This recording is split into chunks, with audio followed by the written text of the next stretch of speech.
हजरत Ayesha Siddiqa रदी अल्लाह ताला अन्हा फरमाती हैं, एक औरत थी और उसे नबी पाक सल्लल्लाहु ताला अलैहि वसल्लम ने वो कलमा पढ़ के मुसलमान हुई, मदीना तैयबा आ गई तो हुजूर ने मस्जिद नबवी शरीफ में उसके लिए मकान, एक सादा सा कमरा साथ मस्जिद के बनवा दिया, वहीं रहने लगी।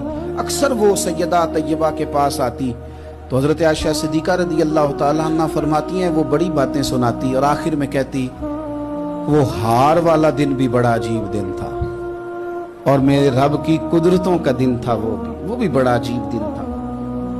सैयदा आयशा सिद्दीका रदी अल्लाह ताला अन्हा एक दिन फरमाने लगी कि तू हार वाले दिन का बड़ा जिक्र करती है, वो क्या दिन था? तो खातून कहने लगी, अम्मा जी वो दिन था जब मेरे रब पर भरोसा और मजबूत हो गया, जिस दिन मेरा अपने रब पर तवक्कुल और बढ़ा, मेरे ईमान में यकीन में और पुख्तगी आई। कहने लगी, मैं एक घर की कनीज थी, नौकरानी थी, उस घर में एक बच्ची थी जिसके पास सोने चांदी हीरे जवाहरात का हार था। उस जमाने में ना चमड़े के ऊपर लोग हीरे जवाहरात लगाते थे, कई दफा सुर्ख रंग के चमड़े पे लगाए जाते थे। वो बच्ची पहनती थी तो कहती वो बच्ची के उसने उतार के रखा या उससे गिरा वो हार तो चील उसे उठा के ले गई गोश्त समझ के और मेरे सामने उठा के ले गई। घर वालों ने मुझसे पूछा, ये बुखारी में मौजूद है, घर वालों ने पूछा मुझसे कि वो हार कहाँ है, तो मैंने कहा चील उठा के ले गई। घर में कुछ चोरी हो जाए तो सबसे पहला इल्जाम किस पे लगता है? मुलाजिमीन पे। कहते उन्होंने मुझे बड़ा मारा, बड़ी तकलीफ थी, हत्ता कि मेरी शर्मगाह तक की तलाशी, मेरी इज्जत इतनी खराब की मैं बता नहीं सकती। वो खातून अर्ज करती है सैयदा आयशा की खिदमत में कि मुझे बड़ा मारा, मुझे तकलीफ दी, मैं कह रही थी कि मेरे सामने चील ले गई है पर वो नहीं मान रहे थे। अम्मा जी उन्होंने मुझे बड़ा मारा।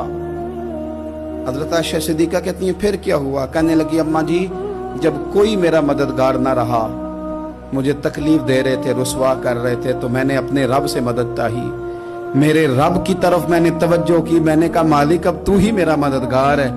कहती है वो मुझे मार रहे थे तो वो चील जो हार ले गई थी वही लेके वापस आ गई और हमारे सरों के करीब ला के उसने जब उस हार को फेंका, वो मुझे छोड़ के साइड पे हुए, वो मेरी बेगुनाही जान गए। लेकिन आपको बताऊं, उस दिन से मेरा अपने रब पर यकीन और बढ़ गया। मुझे समझ आ गई कि जब इंसान पूरा टूट जाता है और जब कोई चारों जानिब उसका मददगार नहीं होता तो रब तो होता है ना, अल्लाह तो उसका मददगार होता है ना, वो तो फिर अपने उस बंदे की मदद करता है ना, फिर वो तो तवानाई देता है ना, वो तन्हा नहीं छोड़ता।